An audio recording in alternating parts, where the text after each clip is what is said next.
Just Rory and Jude. He said it as he stretched up to kiss her on the lips. They'd known each other pretty much their entire lives. He'd been her best friend and her roommate in the nearly 2 years after Zach's murder.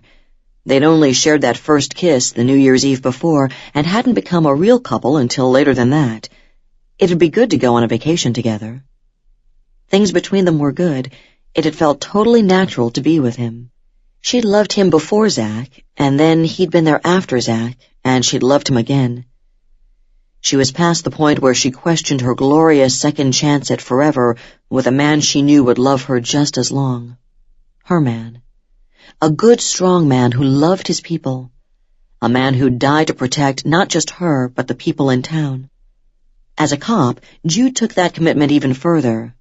She knew when he made a commitment, he'd keep it. It was part of her attraction to him. That steadfast loyalty and strength of character. Even when she worried, though they lived in a small, relatively safe town, that one day she'd have to face his death too. Sometimes, in the dead of night, it paralyzed her, swamped her and blurred the memories of how it had been to hear Zach was dead. But it meant something to him. He did it because he cared. Serve and protect weren't just words on his vehicle. He felt them deeply. She admired that, even as it scared her. On top of that, he looked like walking sin. A face that made her tingly all over just looking at it. A slow, sexy southern drawl. Hands that knew their business. A mouth he used to her great delight. They had chemistry in a big way. Sex that left her weak-kneed and gasping for breath. Dominant, too. A man who'd never use his strength to harm her, but who used that strength to take her to the darkest, sweetest of places, all while holding her so she wouldn't drift away. He didn't hurt her, but he knew how to take her on a ride of pleasure just on the very edges of pain. She loved it. More than that, she craved it, found solace and satiation in it. They fit in ways she couldn't possibly begin to describe with enough wonder and gratitude. Jude made her whole. Chapter 3. Well, I can't lie and say I'm not disappointed you won't be here on Christmas morning. Kelly topped Rory's coffee off before sitting back down at the dining room table they sat at every Friday morning. Her sister's house had become as comfortable as her own, a second home in many ways, and a place she knew would always welcome her. While Rory had told her sister about the change in plans 2 weeks before, right after Jude had told her about it, it had been clear Kelly wasn't entirely happy with the situation. "We need this, Kel." Rory toyed with the edge of the newspaper her sister had been reading before she'd arrived. I know you do. It's just, well, this is the first Christmas since Zach that you're... Kelly licked her lips, Rory knew, searching for just exactly the best way to say normal. So Rory did instead. Normal. She shrugged. Oh, don't look so guilty. It's true. Losing him made me a little crazy for a while, but during that time, Jude was always there for me, patiently loving me even when I was in pieces. I imagine it has to be hard living with Zach's ghost. Max said the other day that he'd never seen his brother work harder or be a better man than he is with you. But how can you compete with the memory of a guy like Zach? Her stomach tensed for a moment. He doesn't need to compete. If he feels that way, I'm doing this all wrong. Rory sighed. Zach was gone and she'd accepted it, but the time after he'd died had been dark. He'd been her husband. She'd loved him with all her heart and soul. Jude never expected her to act any other way, and she was grateful for it. Had known by the time they finally came together that it was meant to be that way. He'd proved over and over that he loved her and would care for her, had shown her the depths of his commitment to her and their relationship. Part of that had been him taking a back seat to Rory's need to put the ghost of her life with another man to rest. He deliberately put himself and his own needs on the back burner for me. He may have acted like a dick years ago, but he loves you. No doubt in my mind, and Max is probably right about Zach. Kelly groaned. I hate it when I have to not be selfish. She winked. Rory laughed. This time away is about building something that is Rory and Jude. He deserves that, and I want it too. It feels like I've loved Jude since I was a bitty girl, you know? But that's different from this thing we have now.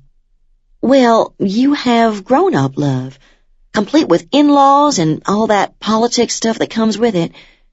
Relationships are different than crushes or even dating, you know that. I know. I do, and I totally agree. I see this trip as a big foundational wall in our relationship. We need to build it, to put the work into it. Hell, I need to do it so he knows he's first and foremost. I don't want to phone it in. Kelly burst out laughing. Rory, the way you two look at each other is so hot, it makes me want to shove my husband into a closet and violate him that very moment. You two are connected in a big way.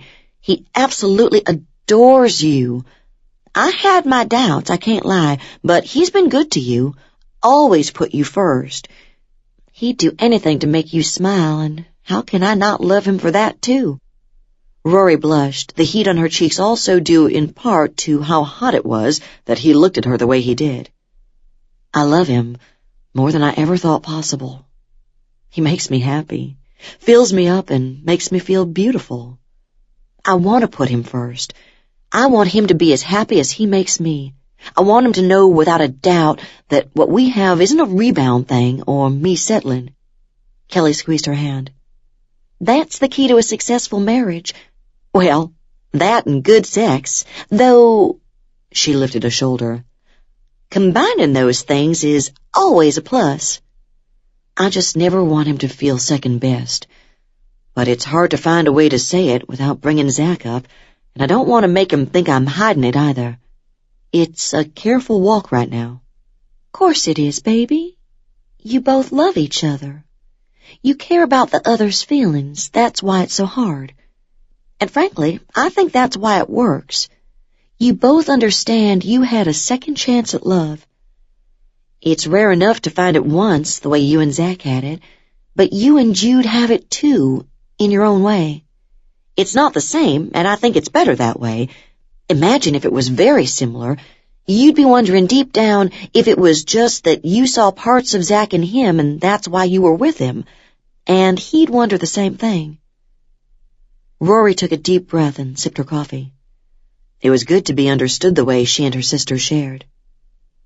Thanks for listening. Kelly narrowed her eyes at her sister. Anytime. Now, you'll be back in time for New Year's Eve, though, right? Rory snorted, nodding. Of course. All right. Then I love you, and I'm always here for you. Across town, Jude was at the diner eating breakfast with a friend of theirs who dropped in while in the area for his job. Cole was someone he'd originally worked with on some cross-training between local and federal law enforcement. Shortly after the assignment had ended, they'd run into each other at a club, a DS-themed club in Nashville. Cole had been very much in the closet about his sexual preferences. He worried about people finding out he liked BDSM and kept his activities to states farther away from where he currently lived. Jude had, at that time, lied to himself about what he was and what he liked. Maybe the two men had seen that need to pretend in the other and left it alone. But Jude didn't have to be that anymore, and finally Cole had come to trust Jude enough to share his own details and perhaps come to grips with the things he liked without feeling guilty or wrong for it. Jude had had a confidant in Zach, another sexually dominant man he could discuss things with, a good friend, even though they'd both loved the same woman. When Zach had died, Jude lost that. Fortuitously, he'd bumped into Cole some months before, and they'd reconnected their friendship. You said she took it well, that she sounded excited and happy. Let it be. Stop feeling guilty about it. You all live close to each other. You'll be back for New Year's. She's yours too, man. Cole mopped up his eggs with a piece of toast. I know. I just feel sort of selfish for wanting her all to myself. Cole snorted. Why the hell would you feel that? Your woman is incredible. It's clear you love her. It's more than clear she loves you. It's not selfish to want to be creating memories and traditions that will be the foundations for the rest of your life. She lived in Europe for years anyway. It's not like she spent every single Christmas here with her family. Go on and be rational. You have something special, Jude. Something I look at and pretend I don't need, but in reality everyone yearns for. You should feel selfish over it. And 5 hours from home means I don't have to worry about anyone coming over when I've got her bound. I can play for hours with her and no one is going to interrupt. Damn, did that appeal to him in a major way. Cole's eyes lit. That too. I imagine living so close to your family and the fact that you two share so much family in common must mean a lot of interruptions. Yes. He didn't regret living in such close quarters with their family. He loved it, and it was a value he and Rory shared. He knew their children would have that closeness of kin they did, and knew it would serve them all their days. Family was, in the end, the most important thing a man could do. Not just marriage or partnership with another person, but children, home and hearth. Building a life for not only your generation, but touching those beyond it. Being with Rory, being loved by her, had made him into a family man on a whole new level. At the same time, when your brother lived a few streets away, it meant a lot of drop-in visits. It meant there were times when he didn't have the opportunity to go as deep with her as he'd wanted. He'd have days to lure her, seduce her over and over again at his pace. However loud she wanted to be, whatever and wherever. A flush worked over his chest thinking about it and the new toys he'd picked up in preparation for this trip. Cole's left eyebrow rose slowly. Must be some plans in your head right about now. We need a place where the world falls away. There was the boat Rory loved to sail. The boat that had a lovely bedroom chock full of toys, a boat Zach had built and turned into their getaway. Jude paused. And there was Zach again, impossibly far away, and yet always so close. I feel like a total asshole, but I want to move into a place of our own. He'd blurted it, needing to just say it so fast he couldn't change his mind. Again, Cole took his measure. Can't say as I blame you. It'd be hard to live where they lived, to try to make memories where hers and his were first, will always be first. I can't expect her to pretend he never existed. I think of him all the time, too. I don't think I'd agree that wanting a house of your own with her is you asking her to pretend he never existed. Have you talked to her about it? When we first got together earlier this year, we decided to stay in the house but move bedrooms. I thought I could deal with it, and the economy sucks and all, so it would be better to wait. How's that working out for you? Cole snorted and sipped his coffee. Smartass. She's had a lot to deal with in the last nearly 2 years. Can I ask her to marry me and move out of her own home because I can't deal with her dead husband's memories? What kind of dick does that? Cole waved lazily, leaning back into the booth's squeaky upholstery. You're not even giving her a chance. You haven't brought it up. It's a reasonable thing to want your own home, a reasonable thing to bring up these concerns to the woman you plan to marry. Rory is a smart, together woman, and she loves you. He was my friend, too. I miss him. Which sounds so fucked up given that I'm with his wife now and I loved her before, but it's true. He was like a brother to me. They were good together. I admired that. Admired how he was with her. Envied it, too, I suppose. Jude had learned a lot about dominating a woman, about how to bring it into a relationship and keep an eye on the balance of power from Zach. He took a bite, chewed as he thought. But she's mine now, and I'm not going backward. This is going to sound harsh, but take it in the spirit I deliver it. She's not his wife anymore. He is dead. She is yours. You said it yourself. Cole looked around as he leaned in.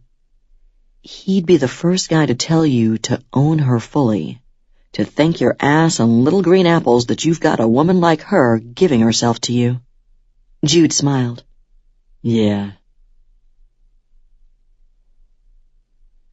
Chapter 4. The drive was nice. Long, but not too long. Just the two of them in the truck, Rory humming and commenting on the scenery, feeding him snacks here and there. Each mile they passed between Oakley and Highlands, North Carolina, relaxed Jude more and more. The roads were in good shape, though as they rose in elevation, they hit a few scattered snow flurries. He loved the light in her eyes, the wonder she didn't hide as they traveled. "I'm glad it's cold. This way you'll be in sweaters the whole time." "I brought the tight, thin ones so you can see my nipple rings." Her murmured response sent a shiver up his spine. Oh yes, that too. That she put thought into ways to please him the way she did never ceased to amaze him, fill him with a dizzying lust even as his love for her grew. She was that to him, softness with an edge, refuge and incitement. Everything he never knew he needed but would be lost without now that he had it. The resort loomed ahead at the top of the mountain, looking very much like a scene from a postcard. Even better, she leaned forward in her seat, eyes widened, hands clasped at her heart, smile as wide as Texas on her face. "It's perfect! Oh, Jude, thank you!" She turned to him as he keyed off the ignition once they'd parked. Because there was simply nothing else he could do, he leaned in and took her mouth, his palm sliding around the back of her neck to hold her to him. Her sweetness burst through his system. "I love you." He pressed one last kiss to her brow and headed to get her door and get them checked in. Their cabin was indeed isolated, though they all were. The windows faced the valley below, nothing but sky and trees. The last bit of any stress he'd had fell away as he dropped their bags and turned to take the place in. Naked beams. He smiled and slid his gaze to her, finding her looking at them too, a flush on her cheeks. In 2 steps he was pressing himself to her body, leaning to speak in a hoarse whisper, his mouth against the sensitive shell of her ear. "Does that make you wet?" He circled her, noting her shiver and the hitch of her breath. "I'm going to have you right there, arms above your head, bound up for my pleasure." She swallowed hard and met his gaze. "Yes." He hummed, the electricity between them licking his skin, igniting the need never far from the surface. "Please." It was a whisper, but every cell in his body stood at attention, ready to serve her, to bring her anything she wanted. "Baby, I promise I've got lots in store for you. First things first, out of your traveling clothes. You know what I like. I'm going to build a fire to get the room warmed up." She tiptoed up to brush her lips along his before she moved away to change. Rory's hands trembled just a bit as she pulled her boots off, followed by her jeans and the hoodie she'd worn to keep warm on the drive up. He liked her breasts free. So that's how she kept them at home, and that's definitely how she'd be high up in the mountains, far away from intrusions and interruptions. Anticipation raised gooseflesh as she changed into the thin, pale sweater that hugged her boobs just right. The deep V exposed the curves of each breast, and when she leaned just right, he'd get a glimpse of her nipple and the ring. Knowing she'd be on display just for him always made her hot. She changed into a loose, thigh-length skirt, another thing he liked because it gave him access to her pussy at all times. She left on the panties, his favorite kind, barely there, sheer with side ties. She tied her hair up and back and headed into the main room to watch and objectify him while he built the fire. There he was, on his knees in a pair of faded blue jeans, T-shirt riding up a bit in the back, enough to see a slice of golden-brown skin she knew would be warm and taut, muscled. His shoulders rippled as he moved the logs, and she leaned back against the chair, just taking him in. So masculine. Handsome to the point of nearly being pretty. His wheat blonde hair always just a bit too long, but long enough to drag her fingers through. Thick and soft. Enough to grab to haul him closer when they kissed, or to urge him higher as he kissed the back of her knees. He moved with a predator's grace, strong and sure. Watching him build that fire was the very definition of masculine. She exhaled slowly, letting the desire to take a big bite out of him washed through her system. He turned and locked his gaze on her. The light from the flames cast him even sexier than usual as shadows played over his features. "Darling, when you look at me like that, it gets me all tangled up inside." She hummed her pleasure as she moved to him, reveling in the way his gaze ate her up as she did. His lids dropped halfway, and he got to his knees facing her. His hands on her calves were warm, pausing to knead or to leave the ghost of a caress as he moved them upward under the skirt. He tipped his head back to look up into her face.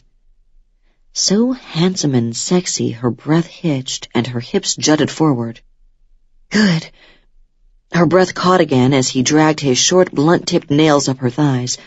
"I'd hate to be alone." A smile from him, and then he bent his head, pushing the hem of her sweater up with his nose to expose her skin. His mouth, hot and open against the flesh of her belly, brought a groan from deep.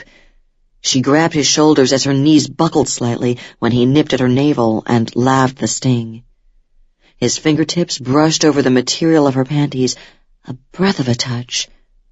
Her scent hung in the air, and he didn't bother resisting the urge to bend a little and press his face against her pussy.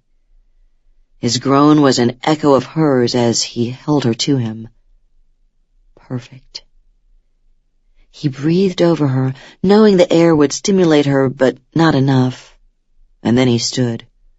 Her pupils were large, dark against the color, lids at half-mast, and the way she held her mouth told him she was letting herself fall into her submission. He kissed her neck, and the sound she made ricocheted through him. The hollow below her ear, the corner of her jaw, and then that mouth. "I want you to undress and then give me the toy bag." He stepped back to get his head together, dragging his fingers over his cock through the denim. She let the skirt fall to her feet and then peeled her sweater off. Letting him see her in nothing but the panties she knew were his favorite. A few heartbeats later, she shimmied from them too and bent, her breasts swaying, the stones in the nipple rings she wore catching the firelight. She put her things on a nearby chair and then brought him the bag. In her view, as she stood with her hands at the small of her back, he brought out the new crop he'd picked up on his trip to Dallas. She made a sound then, a soft, yearning plea, and he looked up to her, loving the raw desire on her face. Knowing she wanted the things he did, that she got off on this as much as he did, this path was not just his, or not only hers, but theirs. "I can't wait to see what your ass looks like with the marks this will give you on it." In fact, he walked to the foot of the bed and sat. Perfect height. She watched him, her nipples dark and hard, her breath ragged. "You know what I want you to do." She lay over his lap, placing herself just so, right so that her ass pitched up enough to give the perfect vibrations up to her cunt. Her hands lay flat on the floor. He dragged the tip of the crop over her ass back and forth, softly caressing her until she relaxed. The creak of the leather handle and then the sound of the whick of air being split as the crop swung brought a gasp from her lips at the same time he tasted his own. His cock throbbed as she squirmed in his lap. The first strike, it was the sound that brought her moan. The burn was dull, barely even a sting. That would come, though, she knew. Anticipated that stew of chemicals he'd wring from her as he played her body like a master. At the second crack of leather against flesh, the dull burn was replaced by a bloom of heat, a sharp sting that brought her intake of breath. Her skin was hypersensitive to each touch. Each time he brought the crop down against her skin, she fell deeper into the velvet of subspace. He shifted, braiding her nipples with denim. She swallowed hard, letting her body take over as he built her climax up. She knew he'd be looking at her skin, pink with her flush of desire, darker pink where he'd brought the crop down, hard. Not too hard to really harm, but hard enough to bring a sting and some heat, stripes on her skin. The contrast with her normal skin tone would incite him. Knowing that, feeling the steel-hard ridge of his cock against her hip, only made her wetter, hotter, nearly mindless with need. He shifted again to blow across her inflamed skin. So beautiful. Your skin is so pretty and pink. I'm going to fuck you from behind just so I can look at your ass while my cock is deep inside your cunt, just so I can see the new tattoo, because I like how deep I can get that way. She nodded against him, wordless. Up on the bed. I want your hands on the headboard. Don't let go. Her movements were less than perfectly graceful as she got up on the bed. He looked imposing there, his face in hard lines, desire taut. The air was warm. She knew he'd made it that way on purpose, so she'd be comfortable naked. Right then, all she could do was think about how he still had his clothes on. She wanted him inside her like he'd just described, wanted to feel the bristle of the hair on his thighs against her skin where he'd used the crop.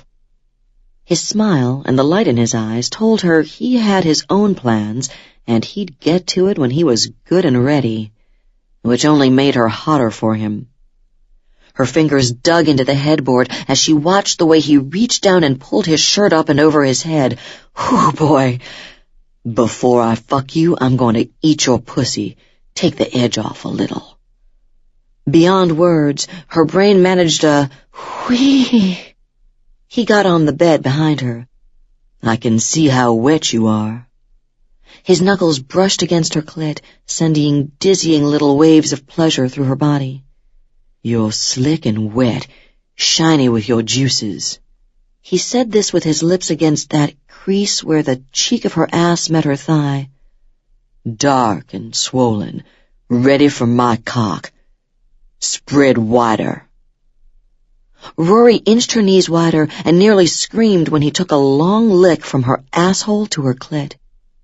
Over and over, he took long, wet licks through her cunt, over each fold and into each dip.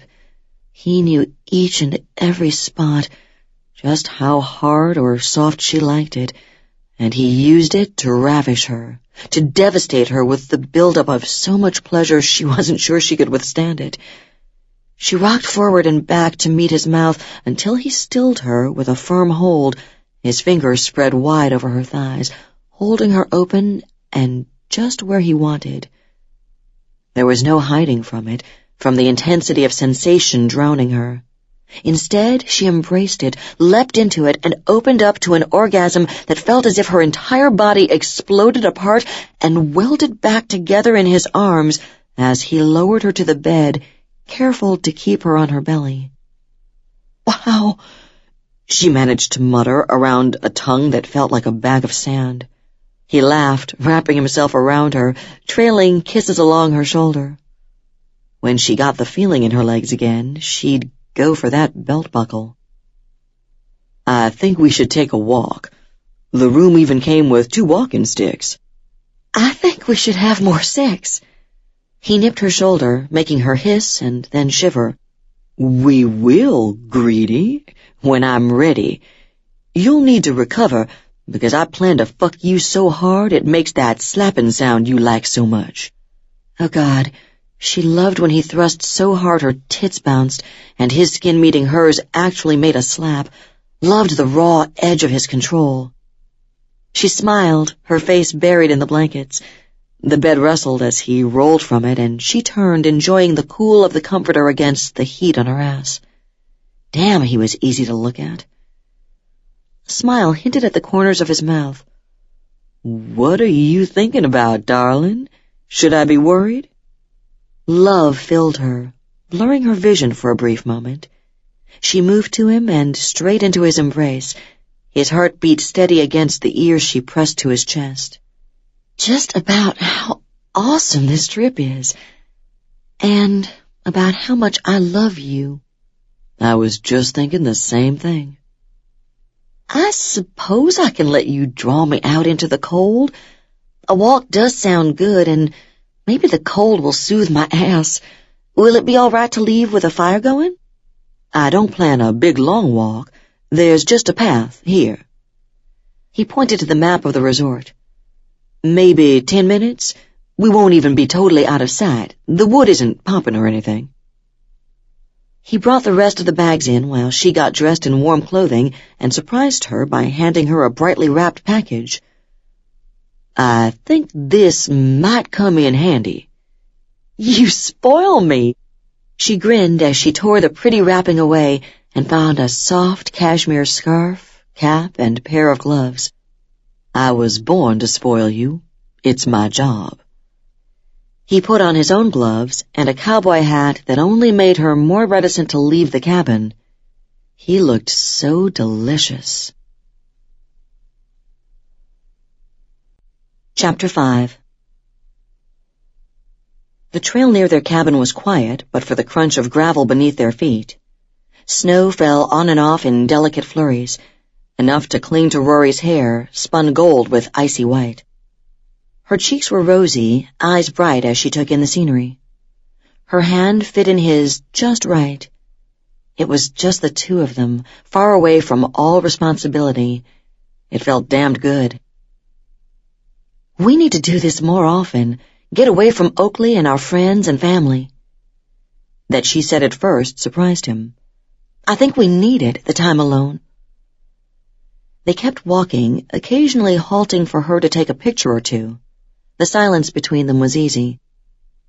"I think so, too." They stopped at an overlook where he dusted the seat of the pretty bench for them to sit and take in the view. The light was fading, and they'd need to go back soon. She eased to sit, and his cock stirred back to life as he remembered the sound she'd made while he used the crop. "You okay?" She turned to him, smiling, head tilted. "You mean my ass?" She laughed. "Yes, the sting is gone. You never really hurt me, Jude." The meat of her thumb slid over the scruff of his beard. "I never mean to. I know I did once." She sighed. "You love me. Take care of me. That you were a giant dick once when we dated isn't part of what we have now, except that I know the sweetness in you I only suspected you had then." She looked down at their hands, clasped and resting on her thigh. "You waited for me." He'd waited for her for years, and now she was his. He wondered if there'd be a time when he simply took it for granted and hoped there never was. Hoped he never lost that sense of joy and, "Holy shit, I'm a lucky man," in his step.